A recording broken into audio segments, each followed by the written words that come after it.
இங்க ஒரு பையன் தூங்கிட்டு இருக்கான். அப்ப அவனோட அம்மா ஸ்கூலுக்கு டைம் ஆயிடுச்சு, ஹோம்ஒர்க் எல்லாம் பண்ணிட்டியான்னு கேக்குறாங்க.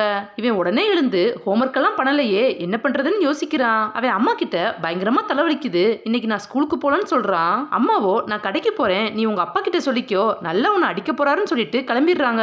இவனோ அப்பாவை எப்படி சமாளிக்கிறதுன்னு யோசிக்கிறான். அவர்கிட்ட தலைவலின்னு எப்படி சொல்லலாம்னு நடிச்சு பாக்குறான். பட் இவன் பண்றத பார்த்து அவர் ஈஸியா கண்டுபிடிச்சிருவாருன்னு இவனுக்கே தெரியுது. அடுத்து என்ன பண்ணலாம்னு யோசிச்சுக்கிட்டே இருக்கிறான். அப்ப இவனுக்கு ஒரு ஐடியா கிடைக்குது. டீச்சர் அடிக்கிறாங்கன்னு போய் சொன்னா லீவ் போட்டுடலாம்னு ஐடியா பண்றான். உடனே அம்மாவோட லிப்ஸ்டிக் எடுத்து அதை வச்சு உடம்புல கோடு போட்டுக்கிறான். அப்புறம் அவன் எந்த டீச்சர் அப்பா கிட்ட சொல்லலாம்னு யோசிக்கிறான். தமிழ் வாத்தியார சொல்லலாம்னு பார்த்தா அவர் ஆல்ரெடி இவன் பண்ண சேட்டைய ஹெட் மாஸ்டர் கிட்ட சொல்லியிருப்பாரு. இதனால அவரை சொல்ல வேணாம்னு அடுத்ததா இங்கிலீஷ் டீச்சரை சொல்லலாம்னு யோசிக்கிறான். இவன் அவர்கிட்ட எக்ஸாம்ல பாஸ் ஆக 4 மார்க் போட சொல்லி கெஞ்சிருப்பான். அவர் இவனுக்காக மார்க் போட்டு பாஸ் பண்ணி விட்டுருப்பாரு. இதனால அவரையும் சொல்ல வேணாம்னு நினைக்கிறான். அப்ப இவனோட அப்பா வீட்டுக்கு வந்துடுறாரு. அவர் இவன் கிட்ட ஸ்கூலுக்கு கிளம்பலையான்னு கேக்குறாரு. இவனோ தலைவலின்னு சொல்றான். அப்பாவோ 3 வருஷமா இதை சொல்லிதான் ஸ்கூலுக்கு லீவ் போடுற, ஒழுங்கா ஸ்கூலுக்கு கிளம்புன்னு சொல்றாரு. இவனோ ரொம்ப லேட் ஆயிடுச்சு, ஸ்கூலுக்கு போனா டீச்சர் அடிப்பாருன்னு சொல்றான். அப்பாவும் யார் உன்னை அடிப்பாங்கன்னு கேக்குறாரு.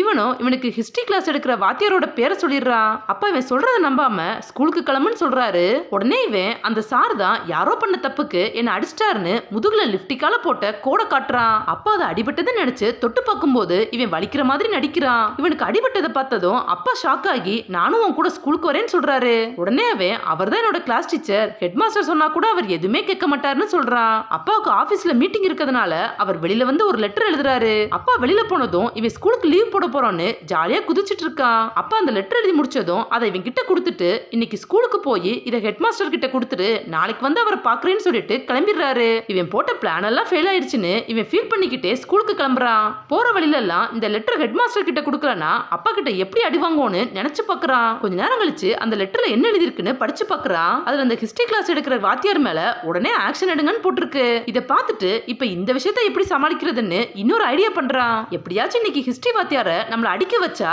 அவர் அடிச்சிட்டாருன்னு சொல்லி இந்த லெட்டர் ஹெட் மாஸ்டர் கிட்ட கொடுத்துடலாம்னு ஒரு பெரிய பிளான் போடுறான். இவன் ஸ்கூலுக்கு வந்ததும் சார் கிட்ட எதுவுமே கேட்காம இவன் நாட்டு கிளாஸ்க்குள்ள போறான். அவர் இவன் கிட்ட எதுக்கு லேட்டுன்னு கேக்குறாரு. இவனோ தூங்கிட்டேன்னு சொல்றான். இதை கேட்டதும் சார் இவனை அடிப்பாருன்னு நினைச்சு பாக்குறான். பட் அவரோ இவன் தோல்ல தட்டி கொடுத்து இப்படிதான் உண்மையை பேசணும்னு பாராட்டுறாரு. இனிமேல் ஒழுங்கா டயத்துக்கு ஸ்கூலுக்கு வரணும்னு சொல்லி அட்வைஸ் பண்ணிட்டு அவர் கிளாஸ் எடுக்கிறாரு. இவனோ இவர் எப்படி கோவப்படுத்துறதுன்னு திரும்பவும் யோசிச்சுக்கிட்டே இருக்கிறான். அப்ப சாரோ ஹோம்ஒர்க்கை சப்மிட் பண்ண சொல்றாரு. இவனோ ஹோம்ஒர்க் பண்ணலன்னு திமிரா சொல்றான். சாரோ நாளைக்கு சேர்த்து ஹோம்ஒர்க்கை முடிச்சு சப்மிட் பண்ணணும்னு சொல்லிடுறாரு.